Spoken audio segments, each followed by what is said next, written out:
Bienvenue sur Work in Process, le podcast dédié aux entrepreneurs qui veulent bosser moins mais mieux en ayant une croissance pérenne.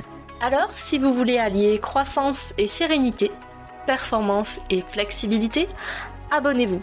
Ce podcast va devenir votre outil préféré. Je suis Marine Aubaré, business designer. Ma passion ? Décortiquer vos problèmes et vous proposer des solutions innovantes et performantes. Bienvenue dans l'aventure. Bonjour à tous et bienvenue dans un nouvel épisode invité de Work in Process. Aujourd'hui, on va décrypter un nouveau business, on va rentrer dans le back-office et comprendre concrètement ce qui se passe derrière la vitrine qu'on peut voir sur les réseaux sociaux. Aujourd'hui, j'ai l'immense plaisir d'accueillir sur le fauteuil des invités David Bernard. Salut David, comment vas-tu ? Salut Marine, ça va super, je te remercie.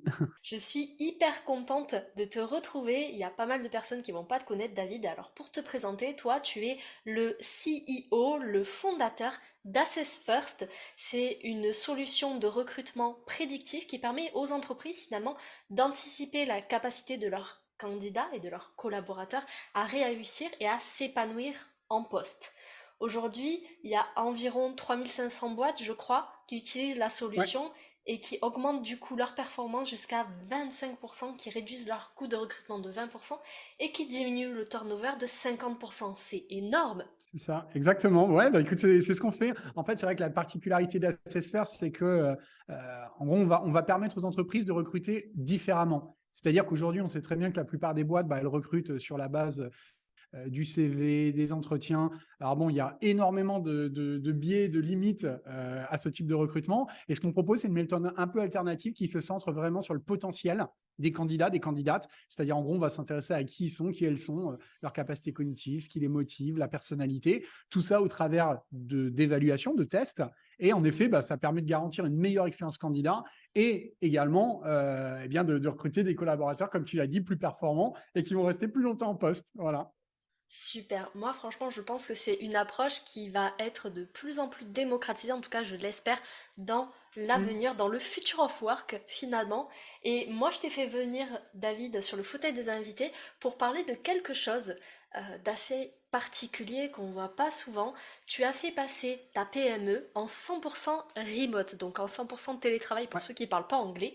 Et du coup, ben moi, j'avais envie justement qu'on décrypte un petit peu comment ça s'est passé pour toi et Mhm. pour toutes les personnes qui bossent finalement dans ta boîte. Donc pour poser un peu le contexte, il y a eu le Covid, vous le savez tous, et il a fallu agir très rapidement, trouver des solutions opérationnelles pour que finalement la plupart des entreprises continuent de tourner. Du coup, d'après ce que je me rappelle, si j'ai bien fait mes devoirs, chez Assess First, vous avez opté pour le 100% remote. Le confinement s'est arrêté et C'est ça. vous vous êtes retrouvé, comme tout le monde, dans le monde d'après où il a fallu faire un choix. Soit revenir au monde d'avant et faire comme si rien ne Mhm. s'était passé, soit transformer l'entreprise dans son ADN le plus profond et aller anticiper les évolutions du monde du travail en venir. Et la question que je vais te poser, c'est quelles sont les questions justement qui t'ont traversé l'esprit quand tu as dû prendre cette décision? En fait, c'est très simple. Si tu veux, comme tu l'as très bien résumé, hein, on s'est tous retrouvés, c'était en mars 2020, à faire du télétravail un peu de manière forcée. Après, voilà, enfin, une semaine avant, je me souviens, c'était une semaine avant l'annonce du premier confinement. Tu sais, on voyait ça arriver un petit peu partout, en Espagne, en Italie. On s'est dit, ouais, ça va peut-être arriver en France. Donc, on a décidé de mettre tout le monde justement en télétravail, mais juste pour une semaine, pour voir si on était prêt, voir comment ça allait fonctionner. Et bah, grand bien nous en a pris, vu qu'une semaine derrière, c'était c'était l'annonce au niveau national. Et en fait, on s'est rendu compte que, alors il y a des choses sur lesquelles on était très au point, c'est-à-dire qu'on utilisait déjà tous les outils digitaux, les Slack, les Notions et ainsi de suite. Après, au niveau formalisation, les méthodes, les process, il y avait quand même pas mal de choses à revoir. Mais écoute, on s'y est mis. Avec beaucoup d'enthousiasme dans toute la boîte, et c'est un peu naturellement qu'au bout de, je sais plus, c'était un mois et demi, on s'est dit, purée, mais ça fonctionne tellement bien, et les gens avaient l'air tellement heureux. Tu sais, tu avais même des gens qui étaient plus performants que d'habitude, qui nous rapportaient également un niveau de satisfaction par rapport à leur organisation personnelle, le fait de pouvoir aussi peut-être un peu plus écouter tes rythmes naturels.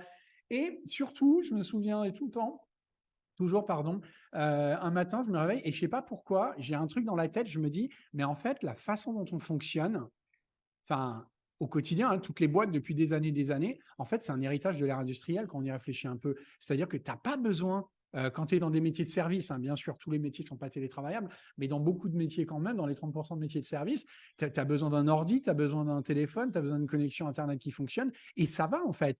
Tu vois, alors qu'en effet, à l'ère industrielle, bah, tu avais besoin, je sais pas, tu as les lignes de production qui se lancent, bah, faut que tout le monde soit dans la même unité de lieu, de temps, pour pouvoir serrer les boulons dans le même sens au même moment. Mais en fait, on est dans un monde qui nous permet aujourd'hui de vivre, de travailler différemment. Et quand tu réfléchis un petit peu à toutes les contraintes qu'impose quelque part le présentiel. C'est-à-dire qu'avant, nous, on était installés à Paris, alors dans des très beaux bureaux, hein, ce n'était pas le sujet, mais ça veut dire quoi? Ça veut dire que déjà, côté entreprise, tu es obligé de recruter des gens qui sont à Paris ou à côté de Paris, donc tu limites quand même ton accès aux talents qui sont disponibles sur le marché. Ça veut dire quoi? Ça veut dire que tu imposes aussi à tous tes collaborateurs, collaboratrices, en gros, à peu près de se lever à la même heure, de se taper le métro, d'arriver à 9h30, d'être opérationnel tout de suite, d'arrêter à 12h30, d'avoir faim tous en même temps, de reprendre tous à 14h en même temps. À 18h30, on arrête tous d'être créatifs parce que c'est l'heure d'arrêter. Mais en fait, quand tu réfléchis, et ça n'a pas de sens, ça ne fait pas sens. Et cerise sur le gâteau, en fait, c'est mieux s'ils habitent à côté, tu vois. Enfin, quelqu'un qui va te dire, moi, je suis mieux si j'ai des palmiers au-dessus de la tête, tu lui réponds quoi? Tu lui réponds, t'as Paris-Plage 3 mois dans l'année. Enfin, tu vois, ça va pas, en fait. Et à un moment donné, alors, on a tous eu l'habitude de vivre comme ça et on a fini par croire que c'était la normalité. On s'y est fait.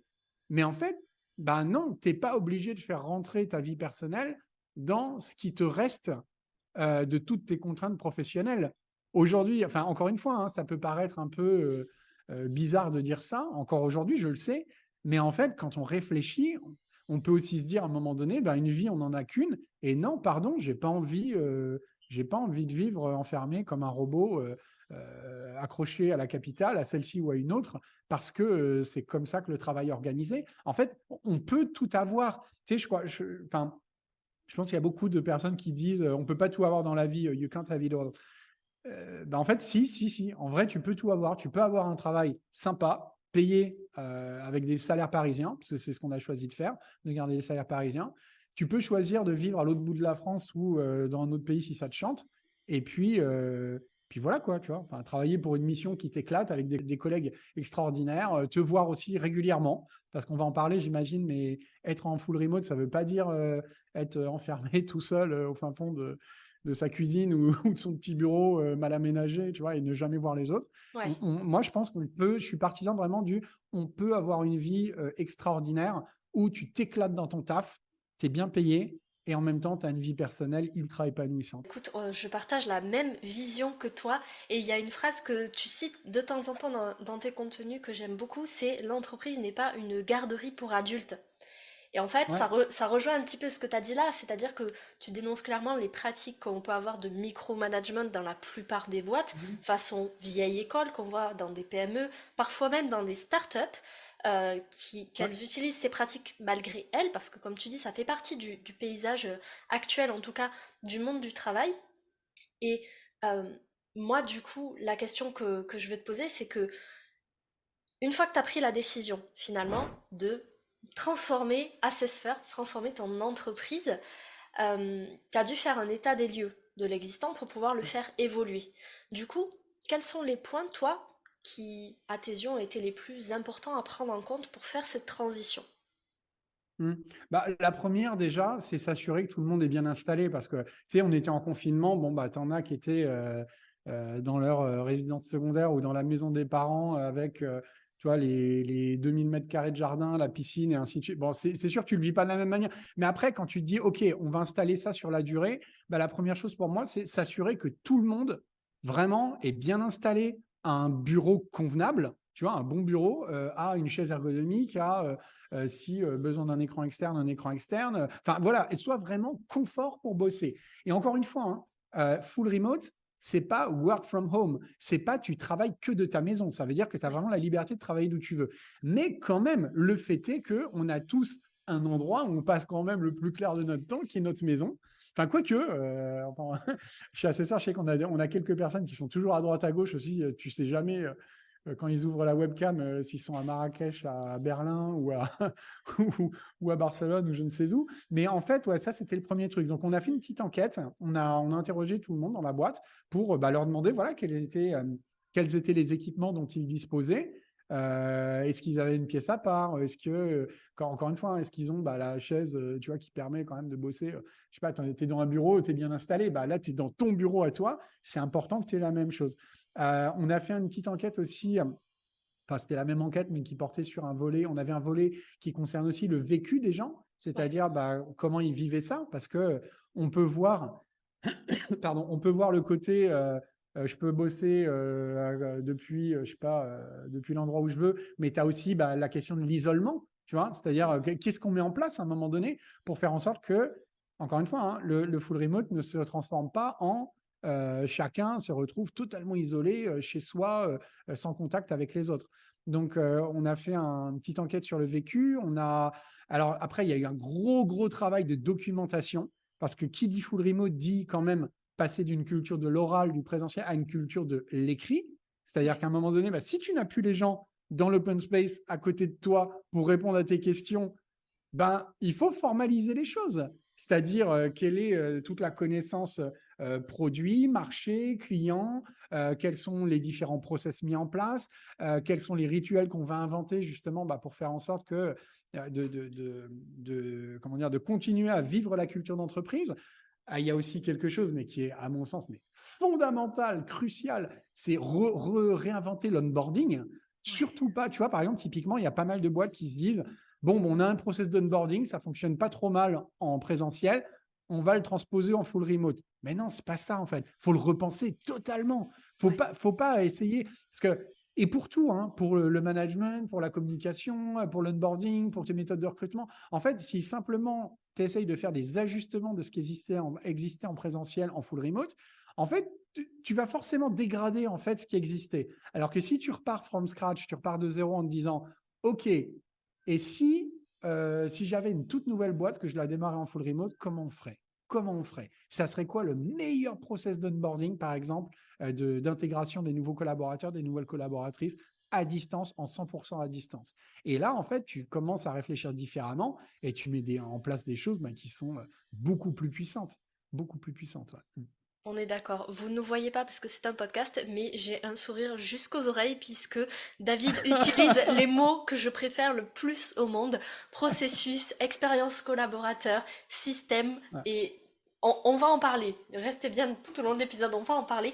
Justement, à propos d'expérience collaborateur, je sais que pour toi, l'humain, c'est hyper important. Ça se sent, ça s'entend. Et du coup, j'aimerais bien qu'on aille un petit peu plus en profondeur parce que tu nous as parlé d'une enquête finalement auprès de tes équipes pour savoir comment eux, ils ont vécu cette transition qui s'est fait assez rapidement, on le rappelle, hein, avec le Covid. Du coup, moi j'ai envie que tu nous expliques un petit peu comment ils ont vécu cette transition au tout début et comment tu as fait en sorte finalement que si jamais il y avait des points de friction, ça s'est amélioré et comment ils le vivent maintenant finalement d'être totalement en remote. Oui, carrément. C'est vrai que Accenture, c'est une boîte déjà qui existe depuis 2002, donc ça fait 20 ans, tu vois. Ça faisait 18 ans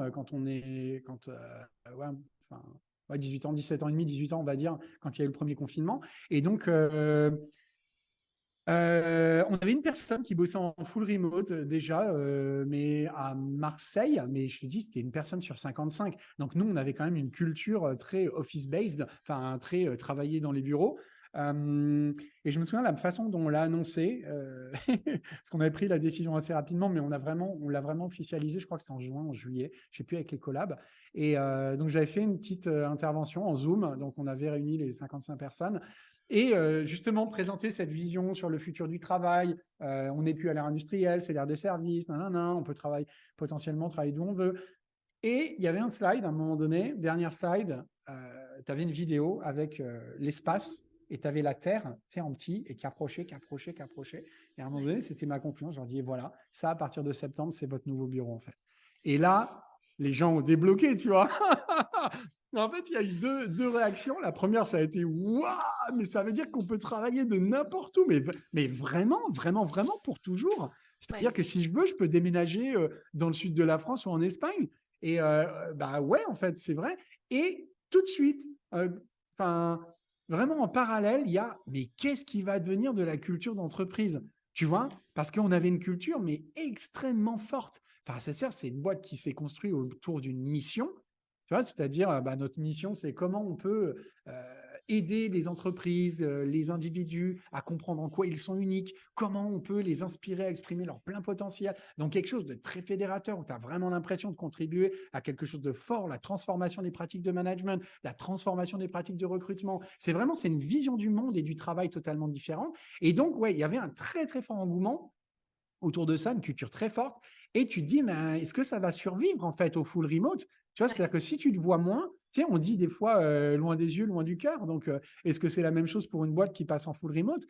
Et écoute, ouais, déjà, tout le monde a participé à la documentation des méthodes, des process, des connaissances, et ainsi de suite.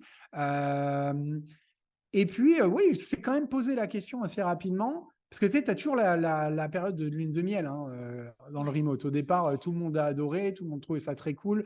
Et puis, à un moment donné, tu te dis, ouais, je me sens quand même un peu seul, quoi. Et je vais pas te dire qu'on a fait les choses de manière parfaite dès le début. Non, c'est faux, en fait. Tu vois, c'est sûr que quand tu vis dans ton appart, moi, j'étais descendu dans le sud de la France, j'avais un super appart à l'époque, j'habitais encore à Nice. Enfin, ouais, j'ai un appart à Nice et donc j'avais fait mon confinement là-bas.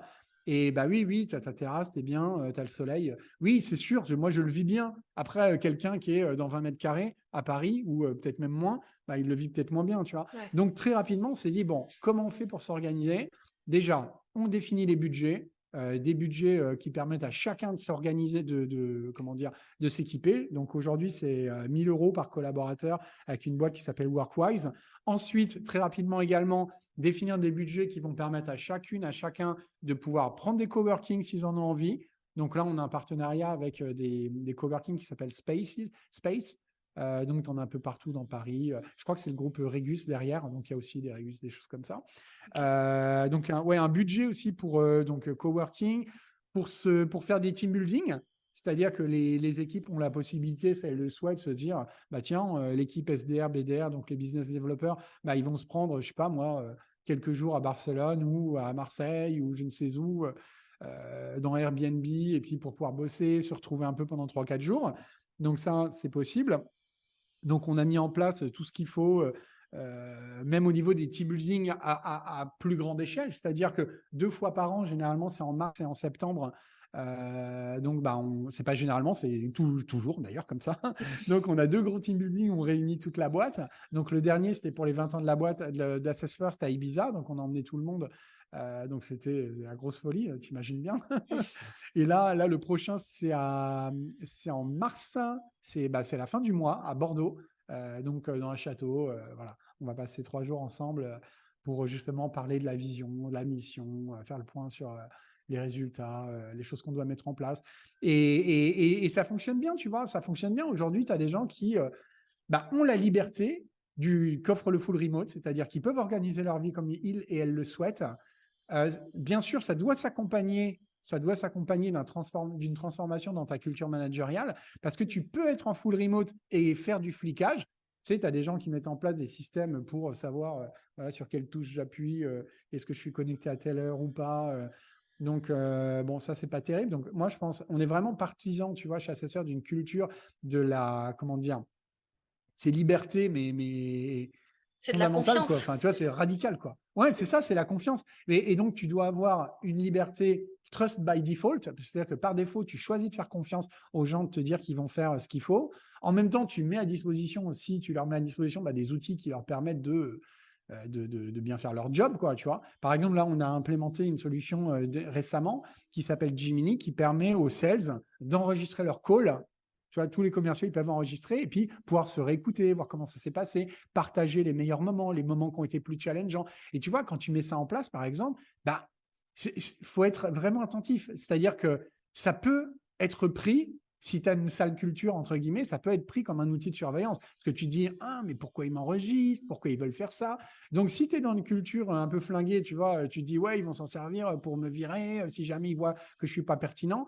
Ouais, bien sûr, tu peux le faire. Mais tu peux aussi Si tu es dans une culture qui est plus bienveillante, justement, une culture où tu as envie d'accompagner le développement des unes et des autres et des uns et des autres, bah, te dire non, c'est aussi la culture du partage. C'est-à-dire que tu en as qui sont peut-être plus avancés, qui vont s'enregistrer, qui vont partager leurs meilleurs moments avec les nouvelles, avec les nouveaux. Peut-être que tout le monde a des situations où bah, des fois tu es moins au top, tu as des questions qui te mettent plus en difficulté, et ben tu peux le partager aussi et tu n'as pas à avoir la honte, quoi. Tu n'as pas à te dire ouais, on va me prendre pour un neuneu parce que voilà, pendant tel call, j'ai dit un truc qu'il fallait pas, ou j'ai peut-être pas eu la bonne approche sur le questionnement, la découverte, sur le closing, sur la fixation des next steps. Non, c'est bien en fait. C'est bien de partager ses succès, ses échecs.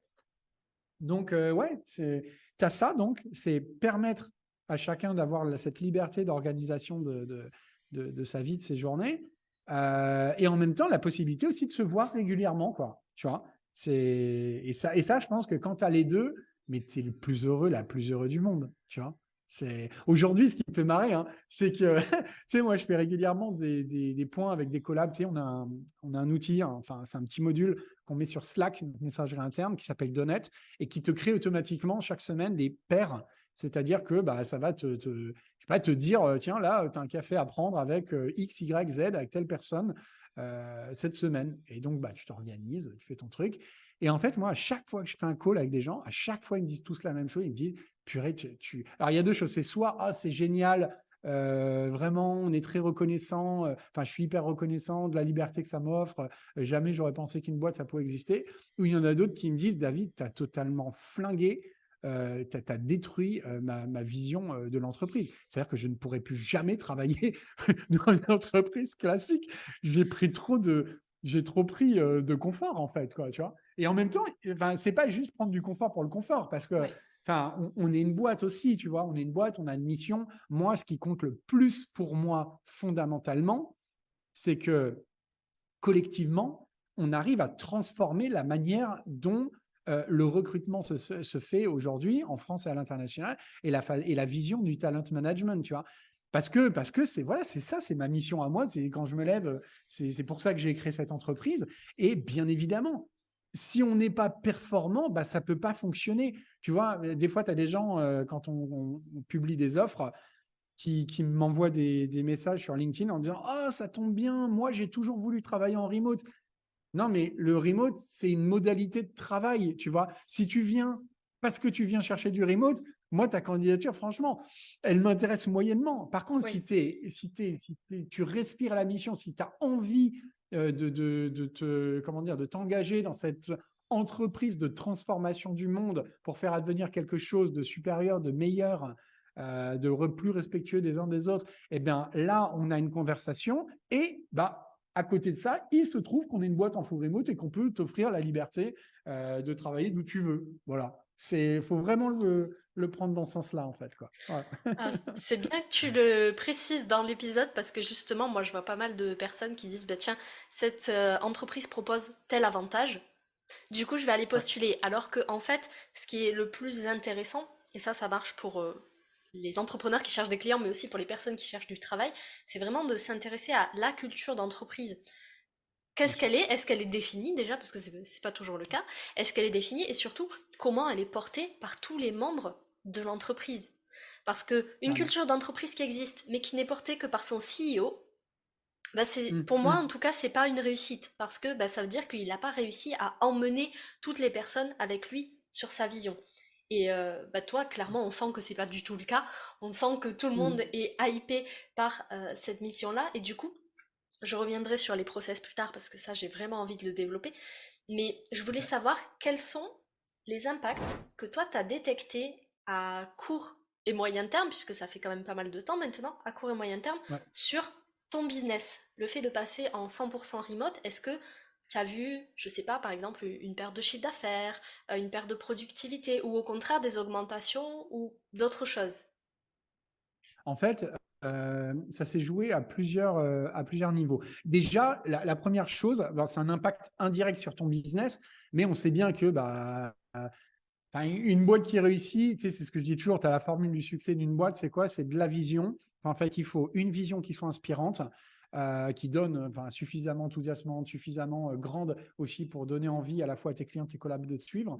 Il faut de l'argent à un moment donné parce que c'est le nerf de la guerre. Hein. Enfin, je veux dire, c'est comme l'oxygène pour une boîte. Alors, tu peux démarrer une boîte sans trop d'argent, mais à un moment donné, pour accélérer, il en faut. Et le troisième facteur, c'est le facteur people. Il te faut les meilleures personnes. Et quand je dis les meilleures personnes, c'est les personnes qui sont énergisées par ta mission et qui ont le potentiel, qui ont les comportements naturels, qui sont raccords par rapport à ta culture. Et déjà, full remote, ça veut dire tu ne t'arrêtes de pêcher dans un verre d'eau quand tu recrutes. Tu vois, c'est-à-dire, encore une fois, tu ne recrutes plus seulement autour de Paris ou dans Paris. Non, aujourd'hui, on a trouvé des collabs, nous, qui sont en Italie, qui sont en Espagne. Tu as une personne à Stockholm, tu as d'autres personnes qui sont en Angleterre. Et donc, tu t'ouvres véritablement le marché des talents. Deuxième point, tu as des collabs aussi qui sont, comment dire, ouais, qui peuvent s'organiser comme ils veulent. Alors que comme ils veulent, bien sûr, si tu es sales, c'est mieux d'être debout quand tu as, tes clients qui sont au bureau, tu vois. Enfin, si tu vas bosser, il y a des gens, hein, par exemple, il y a une personne en ce moment qui bosse en Thaïlande depuis quelques temps. Donc, il est parti, voilà, juste quelques mois, mais parce qu'il ne fait pas un métier de facing avec le client et ça fonctionne très bien. Mais après, ouais, quand tu as une organisation qui est plus en accord avec ton rythme personnel, avec tes rythmes même biologiques, hein, j'ai envie de te dire, parce que tu as des gens qui sont du matin, des gens qui sont du soir, forcément, tu es plus performant, en fait. Tu vois, tu es plus performant. Il y a voilà. Et après, est-ce qu'il y a eu un impact sur le chiffre d'affaires? On a continué à faire de la croissance, comme on en a toujours fait. Ça cartonne. Moi, j'avais un petit sujet quand même au départ, enfin, un petit point d'interrogation sur que vont penser les clients. Tu vois, c'est-à-dire que voilà, un client, est-ce qu'il va se dire une boîte qui est en full remote, qui n'a pas de bureau, est-ce qu'on peut lui faire confiance de la même manière? Et je pense que notre énorme chance, ça a été qu'on a tous vécu ce confinement. Tout le monde s'est rendu compte à un moment donné que oui, tu peux fonctionner. Et puis, rappelons-le, on est une boîte de SaaS, on vend un logiciel, tu vois. Oui. Et donc, à un moment donné, nous, tout se fait à distance. Donc, le service, entre guillemets, c'est un logiciel qui est accessible par le biais d'un navigateur Internet. Donc, oui, bien sûr, on continue parfois à aller voir des clients. Hein, quand tu vas signer un deal à 100 000, 200 000, 300 000 euros, forcément, à un moment donné, les gens, nous sommes des animaux sociaux. Tu as besoin d'aller serrer la pince des gens et ça se comprend et c'est fine, tu vois, et c'est bien et c'est très agréable aussi. C'est très, très agréable. Et on continue même à organiser. On a des journées de rencontres avec nos utilisateurs. Alors, on a des trucs qui se font en webinar, des events en webinar, mais on a aussi des events physiques parce que c'est agréable. Et moi aussi, tu vois, j'aime bien quand je vois mes collabs en vrai, quand je vais déj avec mes clients, mes partenaires. Ouais, j'adore. Mais si tu veux, pour moi, je n'ai pas noté véritablement de problème. C'est plus dans la période d'adaptation. Tu sais, quand on n'avait pas encore mis en place justement tout ce qui était coworking, les budgets pour se retrouver régulièrement, on n'avait pas encore fait notre premier team building. À un moment donné, tu sentais quand même que ça commençait à tirer un peu en longueur, tu vois, et à peser à certains, quoi. Donc, et qui, très naturellement, hein, nous en ont fait, nous ont remonté le truc. Et on a mis en place les actions correctives très rapidement, en fait, quoi. Ouais. Et finalement, c'est une culture d'entreprise qui a été transformée, mais surtout qui a été construite à partir des retours de l'équipe. Ah oui, hyper important. De toute façon, si tu te dis, je vais imposer le truc et puis on verra, non, ça marche pas, tu vois. Ça marche pas, clairement. Clairement, ça marche pas. Et c'est vrai que, moi, j'ai aussi un certain leadership, on va dire, tu vois. Donc, c'est vrai qu'à un moment donné, tu peux être tenté, même si tu es bienveillant, si tu es cool, tu vois, tu peux être tenté des fois de te dire, ouais, ma vision, elle est comme ça. Tu sais, tu crées ta boîte, tu vois, tu as du succès, tu transformes. Et à un moment donné, tu peux finir par croire que tu as raison sur tout. Hein. Et c'est un énorme piège parce qu'en fait, celles et ceux qui ont raison, quand tu crées ta boîte, c'est aussi, en tout cas, tu as au moins 50% de la réponse qui se situe chez tes collabs, en fait, tu vois, chez celles et ceux qui font de ton entreprise ce qu'elle est. Donc, Exactement. Et ça, je le répète souvent aux personnes qui m'accompagnent, c'est que quand on crée une expérience, que ce soit une expérience client, collaborateur ou même prestataire, l'important, c'est de co-construire ensemble, de faire du co-dev, si on peut dire ça comme ça, du co-développement, pour pouvoir justement avoir un maximum d'informations et faire aussi que les personnes adhèrent plus facilement au changement. Moi, tu sais que je suis de la conduite de changement. Je ne pourrais Ouais. clairement pas dire, ben voilà, maintenant, vous fonctionnez comme ça et c'est pas autrement. Ça ne passerait pas. Non, ça passerait pas, j'imagine, ouais, clairement.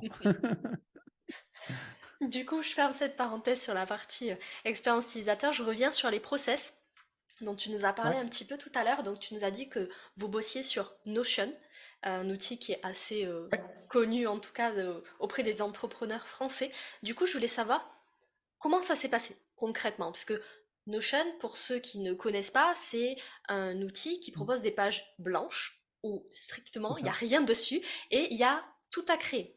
Et du coup, moi, ce que Mm. j'ai envie qu'on creuse ensemble, David, c'est quel a été finalement le processus par quoi vous avez commencé pour pouvoir passer d'une culture de l'oral, comme tu le disais tout à l'heure, à une culture de l'écrit.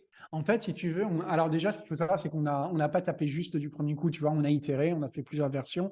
Et au départ, tu te dis, bah, on va prendre chaque équipe, tu vois, chaque grande division de la boîte. Tu as sales, tu as market, tu as produit, tu as science, tu as tech, tu as finance, tu as admin, nanana. En fait, tu peux le voir comme ça, ou tu peux le voir par grands topics. Tu vois, tu peux faire des topics, par exemple, qui vont réunir plusieurs équipes. Par exemple, sales market, bon, bah, ils ont quand même des choses en commun, hein, tu vois, des supports, des process, des méthodes. Après, tu as tout ce qui est les équipes, par exemple, science, product, tech, ils interviennent aussi pas mal sur des sujets, enfin, il y a des sujets transverses forcément. Et après, bah, c'est très simple, c'est se dire, c'est quoi la connaissance dont on a besoin bah, sur chacune de ces thématiques-là, en fait. Et donc, le mieux, c'est de le faire rédiger bah, par les personnes qui vont s'en servir, tout simplement. Alors, avec cette, c'est pas une limite, mais comment dire, tu sais, quand on est expert d'un domaine, souvent, c'est un peu compliqué de se mettre à la place des nouveaux et de se dire, tu as quelqu'un qui arrive, c'est quoi les connaissances? Parce qu'en fait, quand tu fais le taf depuis 1 an, 2 ans, 3 ans, 4 ans, 5 ans, il y a plein de choses qui te semblent évidentes. Et donc, on a vraiment fait conjointement, on a travaillé sur justement la formalisation de toutes ces connaissances, ces méthodes, ces process, et justement notre process d'onboarding. Parce que ça, en fait, quand tu l'abordes par le onboarding, et tu te dis, bah, c'est quelqu'un qui n'y connaît rien à ce qu'on se fait, à ce qu'on fait. Et en plus, il faut savoir que nous, bah, on recrute sur le potentiel chez Assessment.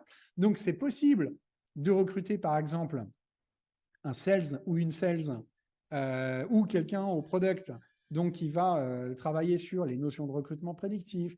Donc, on est une boîte de SaaS, on a des clients qui sont des RH, et tu peux avoir des gens qui vont arriver chez nous qui n'ont jamais rien fait de tout ça.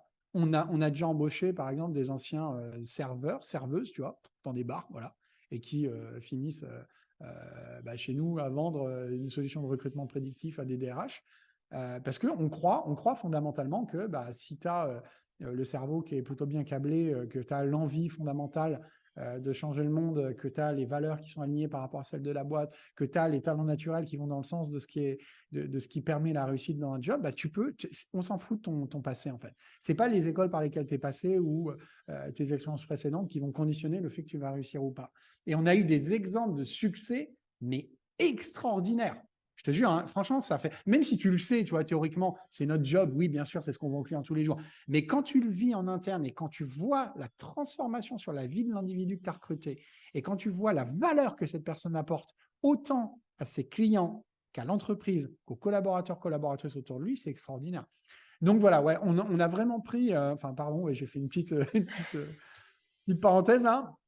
Je me laisse emporter par mon enthousiasme, mais en fait, ouais, on l'a vraiment pris par le côté, bah, faut que ça serve, faut que ce soit écrit par les gens qui vont s'en servir, et en même temps, essayons d'adopter l'angle du onboarding parce que bah, là, tu dois forcément t'adresser à des gens qui n'y connaissent rien du tout, quoi. Et après, bah, on a fait une base et ça s'est enrichi au fur et à mesure. Tu vois, par exemple, on a un outil justement bah, Workwise, donc qui permet de faire des parcours d'onboarding. Mhm. Donc très vivant, c'est pas juste un Notion, tu vois, c'est tu fais des parcours, c'est-à-dire tu as des choses à faire. Notion, c'est une source d'information en tant que telle, en soi, mais après, oui, tu as tout ce parcours avec à quoi tu dois accéder, qu'est-ce que tu dois maîtriser au bout d'une semaine, au bout de 2 semaines, au bout d'un mois. Sachant qu'un onboarding réussi, c'est, bah, tu as tout ce qu'a trait au job en soi, c'est-à-dire tu dois être au top sur les connaissances, les missions, savoir faire ton taf en gros. Tu as les gens, c'est-à-dire rencontrer un maximum de personnes dans le délai le plus court possible et pas que les gens de ton équipe, aussi des personnes qui travaillent dans des équipes connexes ou des équipes qui n'ont rien à voir. Mais c'est hyper important, moi, à mon sens, que les gens comprennent bien comment leur mission, comment leur rôle est interconnecté par rapport à celui des autres, qui je peux solliciter lorsque j'ai un besoin, tu vois, très rapidement. Moi, qui je peux aider également, tu vois, à qui je peux être utile dans la boîte. Tu as ça, donc le job, les people, les gens, et la culture, en fait. La culture. Et la culture, ça se vit au travers des events, ça se vit au travers de les comportements qui sont attendus de chacune, de chacun, l'exemplarité au niveau managérial également, ou au niveau de la direction, tu vois. Pas demander aux autres de faire des choses que toi-même, tu vois, tu n'es pas prêt à faire. Enfin, c'est des trucs tout bêtes, hein, mais c'est vraiment le b à bas, tu vois, les basiques. Et puis dans la culture, tu as aussi martelé la mission, la vision régulièrement pour que les gens se souviennent toujours pourquoi on fait les choses, en fait. Parce que dans la vie d'une boîte, tu as plein de transformations, hein. Même là, je vois, tu vois, on est passé de 55, 2 ans après, on est 120. Forcément, ça grossit. Le risque qu'il y ait des silos, tu vois, parce qu'à un moment donné, ton équipe, il y avait 5 personnes dedans. Maintenant, tu te retrouves, tu es une équipe, tu as 40 personnes ou même plus maintenant au niveau des sales. Forcément, oui, il peut y avoir des silos si tu n'y prêtes pas attention. C'est humain, c'est comme ça. C'est pas que les gens recrutés sont différents de ceux d'avant. C'est pas que les manageuses font mal leur taf. C'est un phénomène qui est inhérent à toute entreprise. Donc, si tu n'attaques pas ce problème de manière proactive, ça s'installe. C'est un peu comme tu as un jardin, tu as des trucs pas terribles qui se mettent dedans, quoi. Et si tu fais attention, que tu impliques tout le monde, tu dépasses ça, en fait. Clairement.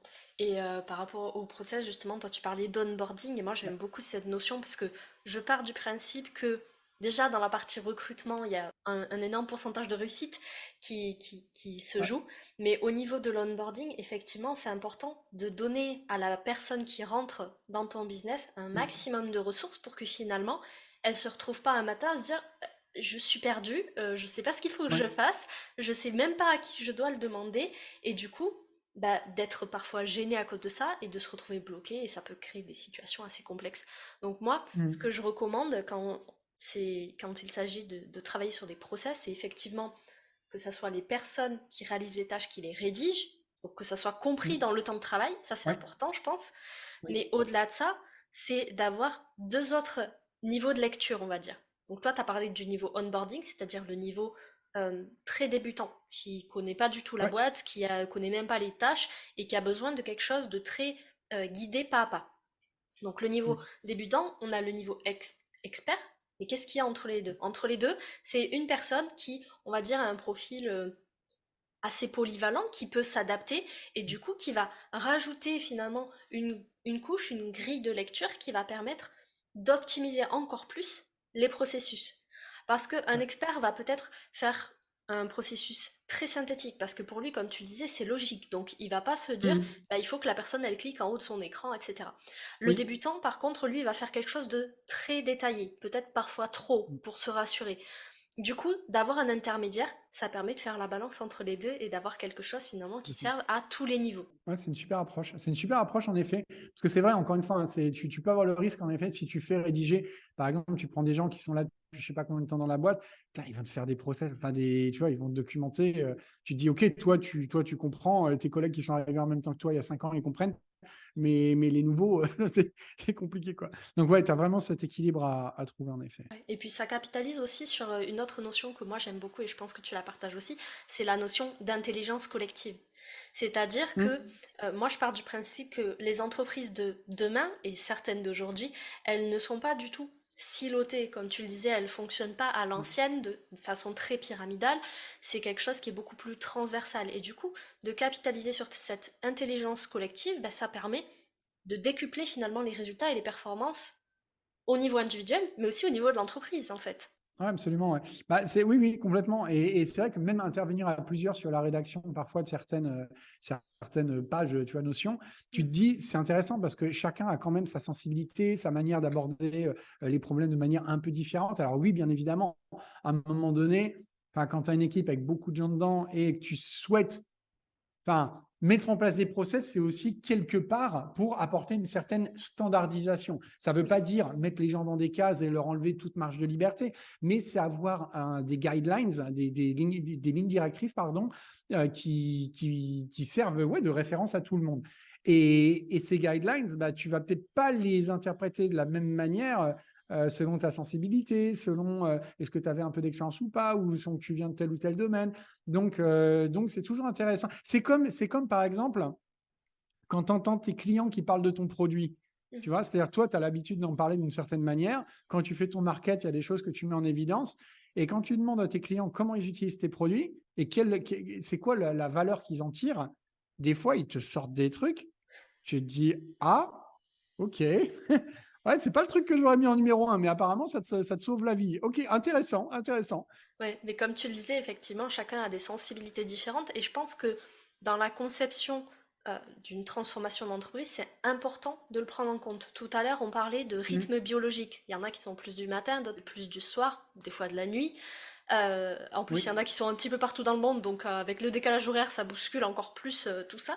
Mais ce qui est intéressant aussi, c'est de se dire quel est le type d'intelligence, par exemple, dominant. T'as des personnes qui vont avoir une très forte intelligence émotionnelle. Du coup, ces personnes-là vont être idéales, par exemple, pour comprendre les autres.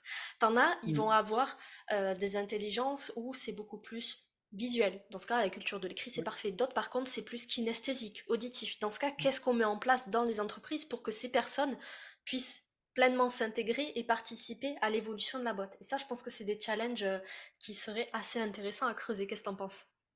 Complètement. Ah oui, oui, carrément, carrément, c'est hyper important. C'est pour ça que, par exemple, tu sais, quand on fait nos programmes de onboarding, enfin nos parcours d'onboarding, d'intégration, en fait, tu as tout, quoi. Tu vois, tu as des vidéos, tu as des textes. Des fois, on leur met des liens sur des podcasts pour ceux qui sont éditifs. Tu as des exercices à faire, tu as des mises en situation, tu as des choses que tu fais tout seul, tu as des choses que tu fais avec ton manager, ta manageuse. L'idée, c'est vraiment de. Moi, je ne crois pas en. Par exemple, tu rédiges tout, tu fais un espèce de Wikipédia juste écrit avec 3 photos et puis ça va bien se passer. Non, non, non, non, non. Non, tu as des gens qui ont besoin d'entendre, tu as des gens qui ont besoin de faire, tu as des gens qui ont besoin de découvrir par eux-mêmes, tu en as d'autres qui ont besoin d'un process hyper cadré. Et plus tu varies, en fait, et plus tu as de probabilité de toucher justement les formes d'intelligence diverses et variées qui peuvent être celles de tes collaboratrices, collaborateurs, quoi. Ouais, Hyper il y a, important, ça. il y a une statistique que j'avais vue quand je faisais mes études, donc ça remonte un petit peu, qui disait que en fait, quand tu es étudiant, que tu es en cours et que tu te contentes juste d'être là physiquement, tu vas retenir que 5% de l'information. Par contre, si tu commences à Ouais. prendre des notes, tu prends 5% de plus. Et puis si tu participes, tu Oui. prends 5% de plus. Et en fait, ça souligne exactement ce que tu viens de dire. C'est-à-dire que plus tu vas capitaliser sur les différentes façons de mémoriser, d'interagir, etc., plus tu vas intégrer les collaborateurs, les clients ou les prestataires, peu importe, dans ta culture d'entreprise, dans tes processus. Et c'est là où Complètement. tu touches la réussite, en fait. Absolument. Ouais, absolument. C'est hyper important. Ouais, ouais, ouais.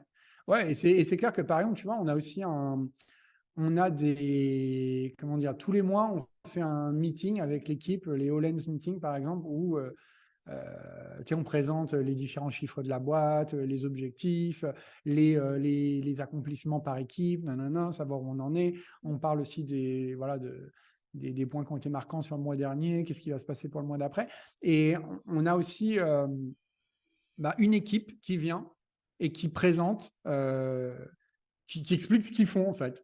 Par exemple, la dernière fois, c'était la team Legal, donc les juristes, qui nous ont présenté ce qu'ils faisaient chez Assess First. Avant, c'était les CSM, Customer Success Manager.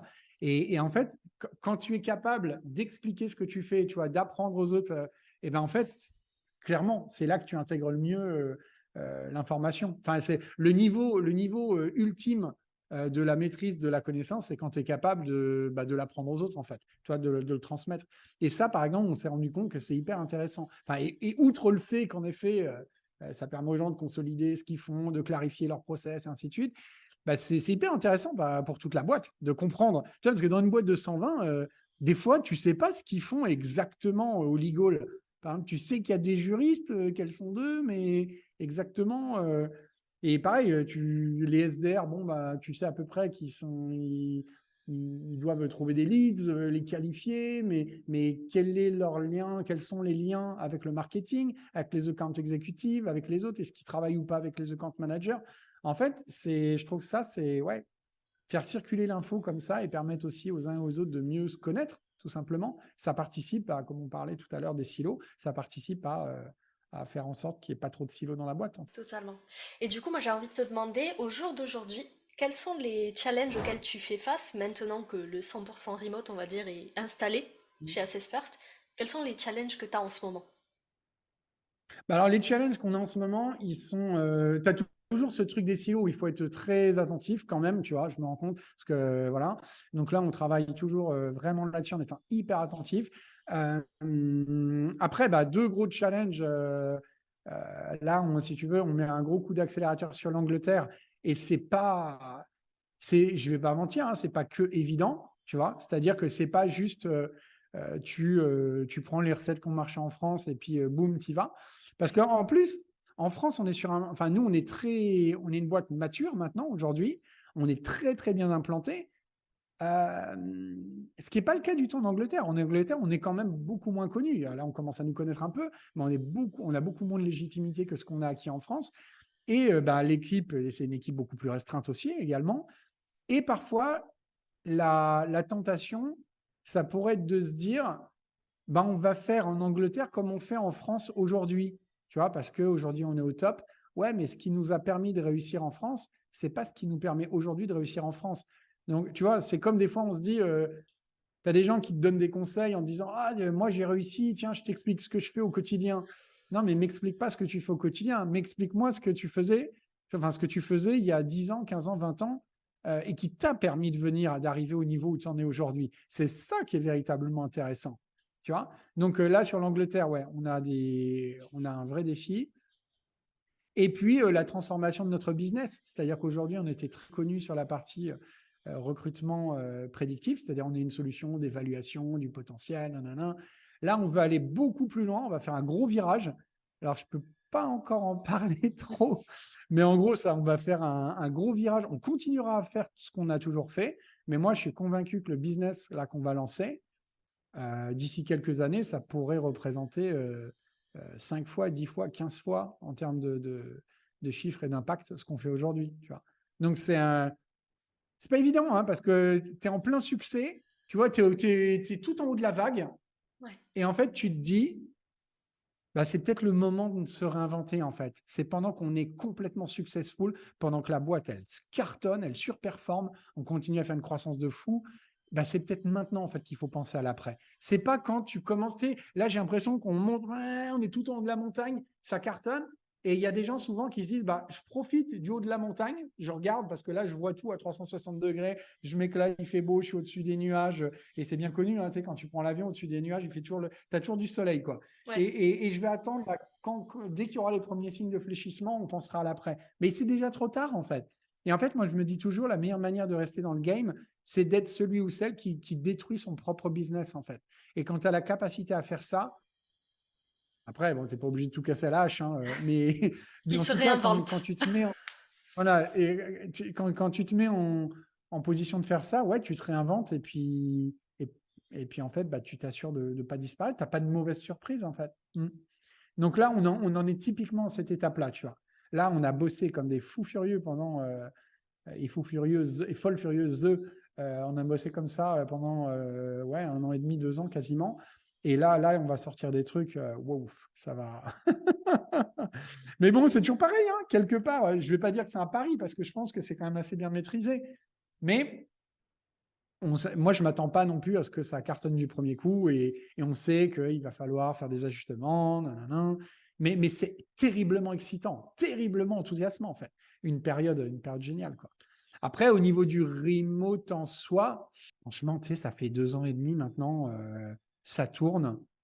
Et ce qu'il y a aussi, c'est que les gens maintenant qui nous rejoignent, c'est des gens qui ils savent à quoi s'attendre. Tu vois ce que je veux dire? Tu sais, c'est pas la même chose d'avoir des gens où on était en full office et avec la culture, on se voit régulièrement, les after-work, nanana. Et à un moment donné, tu dis, ben, en fait, voilà tout ce que tu vas perdre et crois-nous sur parole, t'inquiète, ça va bien se passer, on va faire notre transition en full remote.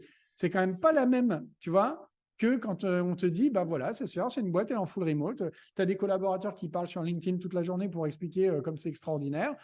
Tu vas sur notre Glassdoor, bah, tu verras que ça se passe bien. Bon, c'est pas le même contexte. Donc, je pense que là, notre grande transition, on l'a faite. Après, à n'en pas douter, on en aura d'autres à faire. On est en, ouais, quelque part, on est pas en réorganisation perpétuelle, continue, mais ouais, c'est une boîte qui grossit vite, qui grandit vite, qui a beaucoup de croissance. Donc, bah, ça nécessite aussi beaucoup d'ajustements, hein. C'est un organisme vivant quelque part. Donc, mais en même temps, on recrute des gens qui sont dans ce mindset et qui ont ce profil. Tu vois, je pense, mais clairement, par contre, c'est une chose est sûre, c'est qu'Assesseur n'est pas fait pour tout le monde. Tu vois, Ouais. c'est une entreprise, ça peut. Moi, je comprends très bien que ça puisse ne pas convenir, hein. Si tu as besoin de stabilité, si tu as besoin c'est comme ça qu'on fonctionne. Ouais, mais c'est important en fait de le préciser dès le départ et effectivement, Ouais. tu as souligné un point et je vais le répéter comme ça, je suis sûre que tout le monde l'a entendu, c'est que une entreprise, une organisation, c'est vivant, c'est un écosystème, ça bouge, c'est agile. Donc, quand je vois moi des PME ou des startups qui ont une organisation qui n'a pas bougé depuis des mois, voire des années, arrêtez, arrêtez tout. Déjà, Ouais, ouais. continuez d'écouter cet épisode, mais en plus de ça, Mm. embrassez la transformation du monde du travail, puisque la transformation, en fait, elle est déjà là. Moi, c'est ce que je dis à un autre collègue entrepreneur qui écoute cet épisode, c'est que le future of work, c'est maintenant. Ouais. C'est le present of work, en fait. Le future of work, ça Ouais. sera encore autre chose. Mais là, maintenant, Mm. le challenge, c'est bah, de s'adapter finalement aux changements qui arrivent. On a l'intelligence artificielle qui prend de plus en plus de place, on a l'automatisation, on a le travail hybride, donc moitié télétravail, moitié présentiel, ou 100% remote, donc totalement en télétravail, qui se démocratise de plus en plus. C'est important en fait de se mettre à la page, entre guillemets, si on veut pas, comme tu le disais, par Mm. rapport à la vague, se faire noyer, se faire écraser par tout ce qui est en train de se passer. Ouais, et tu vois, Marine, franchement, j'espère que les gens qui vont écouter, enfin, vont bien prendre la mesure, enfin, l'importance de ce que tu viens de souligner. C'est-à-dire, en fait, le changement, il est déjà advenu, en fait. En fait, parce que tu vois des fois des boîtes, même par rapport à ces questions de remote. Alors, je dis pas, tu vois, tu n'es pas obligé de passer ta boîte en full remote pour être attractif. Tu peux en effet avoir de l'hybride. Mais les boîtes, par exemple, qui se disent, tu sais, des fois, tu vois des CEO sur LinkedIn qui disent, ah ben moi, j'ai demandé à tout le monde de revenir parce qu'une entreprise, c'est un collectif, c'est un truc social, on a besoin de tout cela, faut qu'on se voit, et moi, c'est comme ça que je fonctionne. Donc, je l'impose à tout le monde. Et qui vont te vendre dans leurs offres d'emploi du hybride. Après, tu creuses un peu, c'est bon, un jour de télétravail, 2 jours max par semaine, au bout de 6 mois ou au bout de 9 mois, si tu es totalement autonome. Mais c'est quoi cette histoire, tu vois? Ouais. Enfin, aujourd'hui, ce qu'il faut bien comprendre, c'est que le monde, tu l'as dit, hein, tu l'as très bien souligné, le monde, il a changé, il n'est plus pareil. Et aujourd'hui, nous, on rencontre des candidats, et tu sais que dès qu'on met, enfin, on rencontre des candidats, des candidates qui ont fondamentalement en fait changé dans leurs attentes. Enfin, les attentes des candidats aujourd'hui, et c'est pas une question d'âge, hein. C'est pas les générations Z, je sais pas quoi, alpha, Y, qui sont comme ça. Non, c'est tout le monde en fait. Tout le monde a changé, c'est l'échelle des priorités. Et en fait, ouais, ce que je veux dire, c'est que aujourd'hui, quand on publie une offre d'emploi, on ouvre un job, on a c'était quoi, je l'avais noté, ouais, entre, je sais pas, 200 et 500 candidatures. Et tu vois, et aujourd'hui, on entend parler de la pénurie des talents. Il y a des gens qui vont te dire, ah, il n'y a pas de candidat, il n'y a pas de candidate, les jeunes, ils veulent plus bosser. Et on se détend, en fait. En fait, ce n'est pas vrai. Ouais. C'est pas vrai. Alors, est-ce que les gens ont envie de bosser pour des boîtes qui fonctionnent comme au siècle dernier? Non. Et pourquoi elle se l'imposerait? Pourquoi je m'imposerais d'être dans une boîte qui va péter un câble pour me lâcher 3 jours de télétravail, alors que tu en as à côté qui c'est même pas un sujet en fait, tu vois, et elle considère que c'est la norme en fait.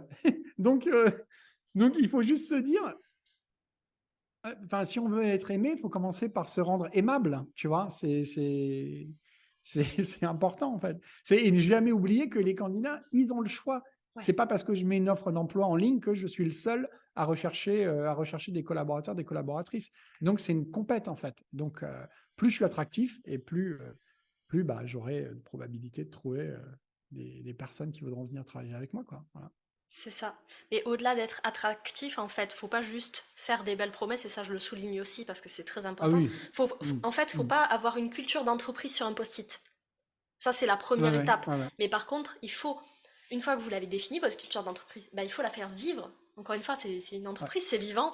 Donc, il faut trouver des moyens, des ressources, des gens aussi qui ont envie de développer cette culture-là.